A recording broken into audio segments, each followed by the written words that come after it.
షట్పంచాశः సర్గः 76వ సర్గ. హనుమంతుడు తిరిగి సీతను చూచుట, సముద్ర లంఘనము చేయుట. 1వ శ్లోకము. తతస్తు శింశుపామూలే జానకీం పర్యుపస్థితాం అభివాద్యాబ్రవీద్దిష్ట్యా పశ్యామి త్వామిహాక్షతాం. పిమ్మట హనుమంతుడట్లు అశోక వృక్షము కింద కూర్చుండి ఉన్న సీతాదేవి కడకేగి ఆమెకు ప్రణమిల్లి, అమ్మా, నా భాగ్యముచే నిన్ను ఇప్పుడు ఏ ఆపదయు లేని దానినిగా చూచుచున్నాను అనెను. 2వ శ్లోకము. తతస్తం ప్రస్థితం సీతా వీక్షమానా పునః పునః భర్తృస్నేహాన్వితం వాక్యం హనుమంతమభాషత. సీతాదేవియు తిరుగు ప్రయాణమునకై సిద్ధపడిన హనుమంతుణ్ణి మాటిమాటికి చూచుచూ తన పతి అందలి భక్తితో ఇట్లు పలికెను. 3వ శ్లోకము. కామమస్య త్వమేవైకః కార్యస్య పరిసాధనే పర్యాప్తః పరవీరఘ్న యశస్యస్తే బలోదయః. శత్రువీరులను సంహరించు హనుమంతుడా, నీవు ఒక్కడవే సర్వరాక్షసులను వధించి నన్ను రామునకు సమర్పింపజాలుదువు. కాని ఆ విధమగు బల ప్రకర్షము నీకు కీర్తిని కలిగించునే కాని రామునకు కాదు. 4వ శ్లోకము. శరైస్తు సంకులాం కృత్వా లంకాం పరబలార్దనః మాం నయేద్యది కాకుత్స్థః తత్తస్య సదృశం భవేత్. అట్లు కాక శత్రు సైన్యమును చెండాడు రాముడు లంకను తన బాణములతో చికాకుపరిచి నన్ను తీసుకొని పోవునేని అది ఆయనకు అనురూపముగా నుండును. 5వ శ్లోకము. తద్యథా తస్య విక్రాంతం అనురూపం మహాత్మనః భవత్యాః వశూరస్య తథా త్వముపపాదయ. కావున యుద్ధమున మహాశూరుడు మహాత్ముడగు రాముడు తనకు తగిన విధముగా పరాక్రమించునట్లు నీవు ప్రయత్నము చేయుము.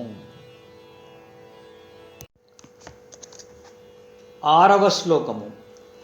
తదర్థోపహితం వాక్యం ప్రసృతం హేతు సంహితం నిశమ్య హనుమాంస్తస్యాః వాక్యముత్తరమబ్రవీత్.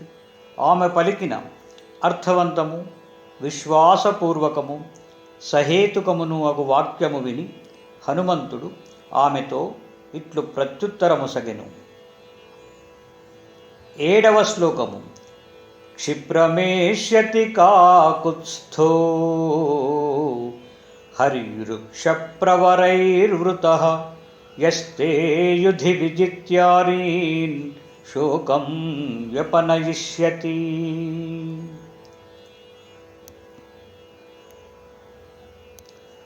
అమ్మా, రాముడు కోతులు ఎలుగుల సేనతో కూడి శీఘ్రమే ఇటకు రాగలడు. ఆయన యుద్ధమున శత్రువులను జయించి నీ శోకమును పోగొట్టగలడు. 8వ శ్లోకము. ఏవమాశ్వాస్య వైదేహీం హనుమాన్ మారుతాత్మజః గమనాయ మతిం కృత్వా వైదేహీమభ్యవాదయత్. వాయుతనయుడగు హనుమంతుడు ఇట్లు సీతాదేవిని ఓదార్చి వెడలిపోవుటకు నిశ్చయించుకొని ఆమెకు ప్రణమిల్లెను. 9వ శ్లోకం. తతః స కపిశార్దూలః స్వామి సందర్శనోత్సుకః ఆరురోహగిరిశ్రేష్టం అరిష్టమరిమర్దనః. అనంతరము ఆ కపిశ్రేష్ఠుడు శత్రువులను పీడించువాడగు హనుమంతుడు తన ప్రభువు రాముణ్ణి దర్శింపవలెనని ఉత్కంఠ గలవాడై అరిష్టమను పర్వత శ్రేష్టమును అధిరోహించెను. 10వ శ్లోకము. తుంగపద్మకదుష్టాభిః నీలాభిర్వనరాజిభిః సోత్తరీయమివాంబోధైః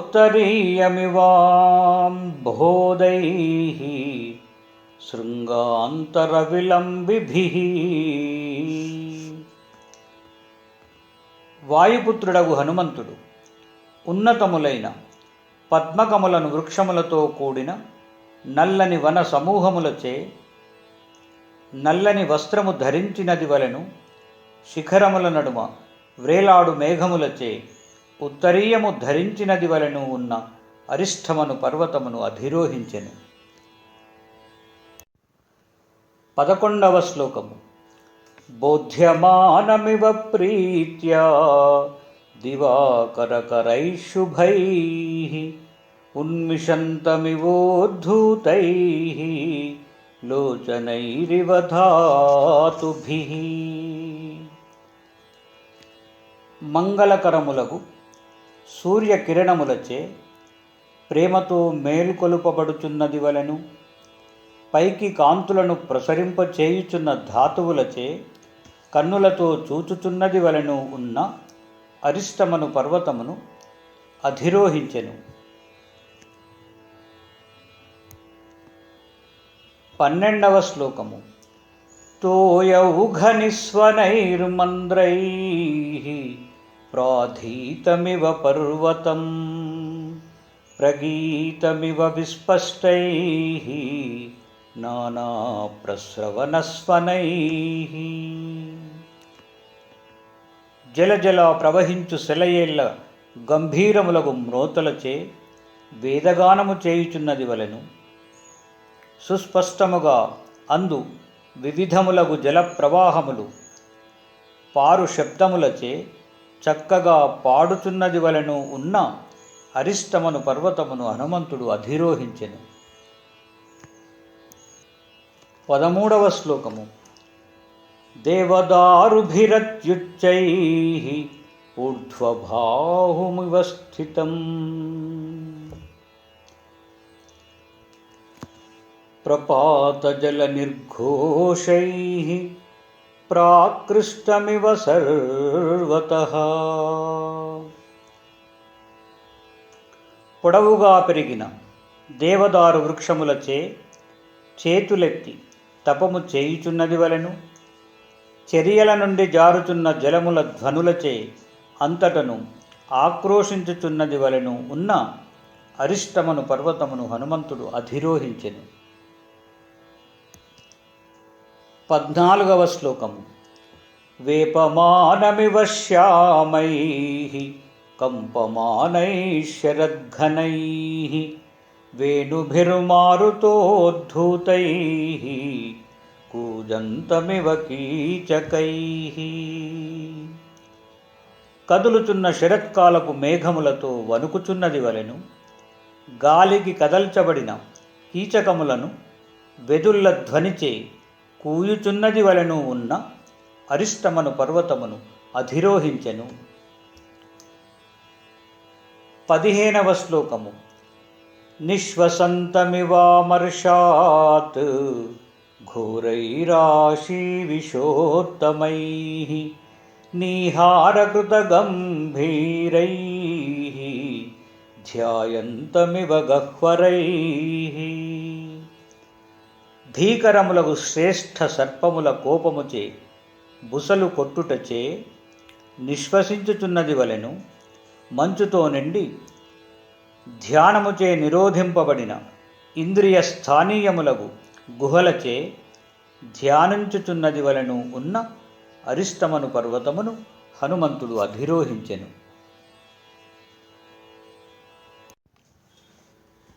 16వ శ్లోకము.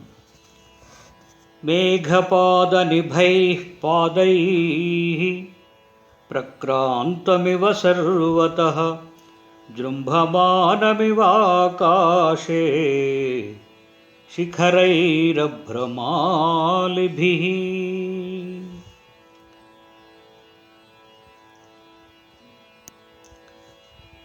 మబ్బుల పాదముల వలె నొప్పు చిన్న పర్వతములచే అన్ని వైపులకును నడుచుచున్నది వలెను, బారులు తీరిన మేఘములను ఉరయుచున్న శిఖరములచే ఆకాశమున ఆవులించుచున్నది వలె ఉన్నదియు అగు అరిష్టమను పర్వతమును హనుమంతుడు అధిరోహించెను. 17వ శ్లోకము.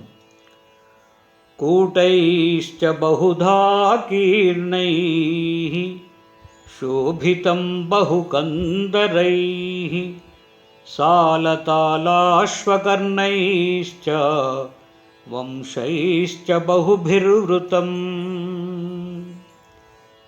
పలు విధములుగా వ్యాపించిన అనేక గుహలతో శోభిల్లుచున్నదియు, మద్ది, తాడి, అశ్వకర్ణములు, వెదుళ్ళు, అనేక వృక్షములతో వ్యాప్తమైనదియునైన అరిష్టమను పర్వతమును హనుమంతుడు అధిరోహించెను. 18వ శ్లోకము. లతావితానైర్వితతైః పుష్పవద్భిరలంకృతం నానామృగగణాకీర్ణం ధాతునిష్యందభూషితం. అంతటను వ్యాపించిన తీగలు అనేకములు పూయగా వాటిచే నలంకరింపబడినదియు, వివిధములగు మృగ సమూహములతో వ్యాప్తమైనదియు, ధాతుస్రావములచే అలంకృతమైనదియునగు అరిష్టమను పర్వతమును హనుమంతుడు అధిరోహించెను. 19వ శ్లోకము. బహుప్రస్రవణోపేతం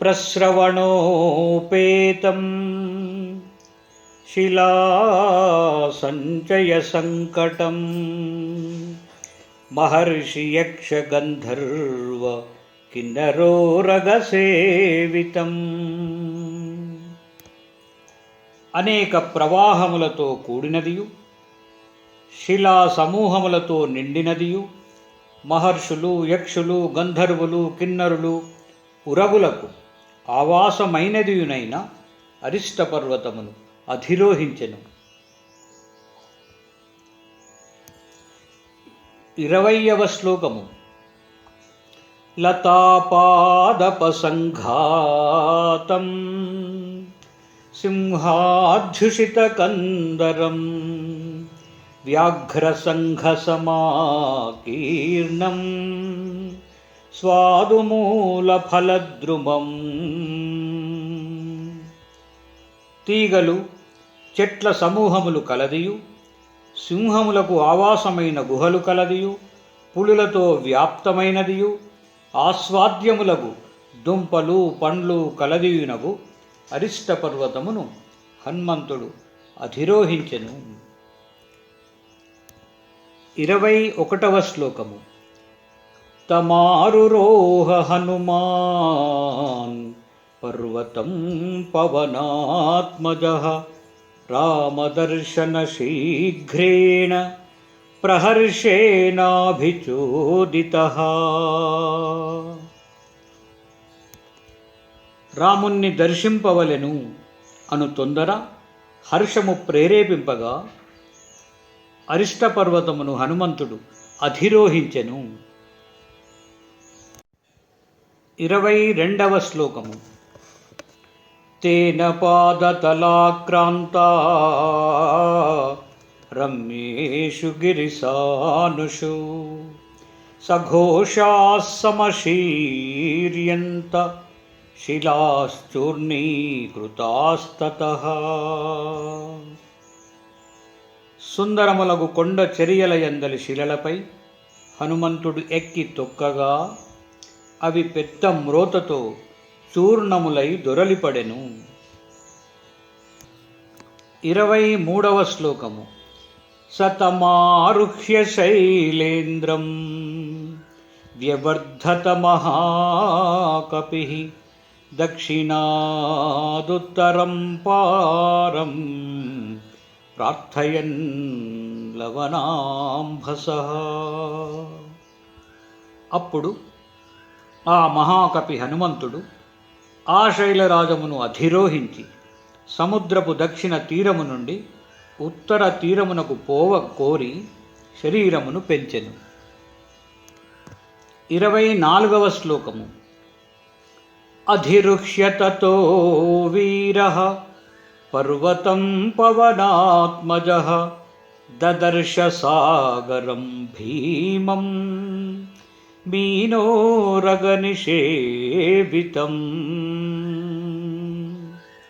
వాయుపుత్రుడగు హనుమంతుడు ఆ పర్వతమును ఎక్కి చేపలతో పాములతో కూడియున్న భీకరమైన సముద్రమును చూచెను. 25వ శ్లోకము. సమారుత ఇవాకాశం మారుతస్యాత్మసంభవః ప్రపేదే హరిషార్దూలో దక్షిణాదుత్తరాం దిశం. వాయుదేవుని తనయుడగు హనుమంతుడు వాయుదేవుని వలె వేగముగా పయనించి దక్షిణము నుండి ఉత్తర దిశకు పోయెను. 26వ శ్లోకము. సతదా పీడితస్తేన కపినా పర్వతోత్తమః రరాస సహతైర్భూతైః ప్రవిశన్ వసుధాతలం కంపమానైశ్చ శిఖరైః పతద్భిరపి చద్రుమైః. ఆ సమయమున హనుమంతుడు గట్టిగా పీడించిన ఆ అరిష్టమను పర్వతము కదులుతున్న శిఖరములతో పడిపోవుచున్న చెట్లతో పాతాళమున దిగబడుచుండగా అందలి సకల ప్రాణులను పెద్ద నాదము చేసెను. 27వ శ్లోకము. తస్యోరువేగోన్మథితాః పాదపాః పుష్పశాలినః నిపేతుర్భూతలే రుగ్నాః శక్రాయుధహతా ఇవ. పూచిన చెట్లు హనుమంతుని తొడల వేగముచే పీడింపబడినవై వజ్రాయుధముచే కొట్టబడినట్లు విరిగి నేలకూలెను. 28వ శ్లోకము. కందరాంతర సంస్థానాం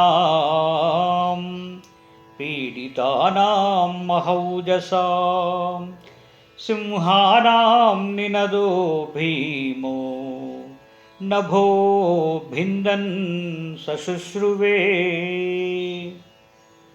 కుహల అంతర్భాగములందున్న మహాబలము కల సింహములు హనుమంతుని పాదఘట్టనముచే పీడింపబడి అరవగా ఆ ధ్వని ఆకాశమును చీల్చుచూ వినబడెను. 29వ శ్లోకము. స్రస్తవ్యా విద్ధవసనాః వ్యాకులీకృతభూషణాః విద్యాధర్యః సముత్పేతుః సహసా ధరణీధరాత్. భయంకరమగు ఆ సింహముల అరుపులచే బెదిరిన విద్యాధరాంగనలు భయముచే తమ వస్త్రములు జారి చిందర వందరలు కాగా ఆభరణములు స్థానములు తప్పగా ఆ పర్వతము నుండి ఆకాశమునకెగసిరి. 30వ శ్లోకము. అతి ప్రమాణా బలినో దీప్తజిహ్వా మహావిషాః నిపీడిత శిరోగ్రీవాః వ్యవేష్టంత మహాహయః. పెను శరీరము కలవి బలవంతములైనవి ప్రకాశించు ఎర్రని నాల్కలు కలవి ఘోర విషము కలవి అగు సర్పములు తలలు మెడలు పగిలిపోగా అవి చుట్టుకొని పోయెను. 31వ శ్లోకము. కిన్నరో రగగంధర్వ యక్షవిద్యాధరాస్తథా పీడితం తం నగవరం త్యక్త్వా గగనమాస్థితాః. కిన్నరులు, ఉరగులు, గంధర్వులు, యక్షులు, విద్యాధరులను అప్పుడు అట్లు హనుమంతుడు అణచివేసిన ఆ పర్వతమును వీడి ఆకాశమును చేరుకొనిరి. 32వ శ్లోకము. సచ భూమిధర శ్రీమాన్ బలినా తేన పీడితః సవృక్షశిఖరోదగ్రః ప్రవివేశ రసాతలం. శ్రీమంతము, వృక్షములతో కూడిన శిఖరములతో విలసిల్లు ఆ అరిష్టమను పర్వతము బలిష్ఠుడగు హనుమంతునిచే పీడింపబడినదై పాతాళము జొచ్చెను. 33వ శ్లోకము. దశయోజన విస్తారః త్రింశద్యోజనముచ్ఛ్రితః ధరణ్యాం సమతాం యాతః స బభూవ ధరాధరః. 10 యోజనములు వెడల్పు 30 యోజనములు ఎత్తైనదగు ఆ అరిష్టమను పర్వతము అప్పుడు భూమితో సమానముగా అనగెను. 34వ శ్లోకము. సలిలింఘయిషుర్భీమం సలీలం లవనార్ణవం కల్లోలాస్ఫాలవేలాంతం ఉత్పపాతనభో హరిః. ఆ హనుమంతుడు అట్లు తరంగములతో కొట్టబడిన తీర ప్రదేశము గల భయంకరమగు సముద్రమును అవలీలగా దాటగోరిన వాడై ఆకాశము పైకి ఎగిరెను.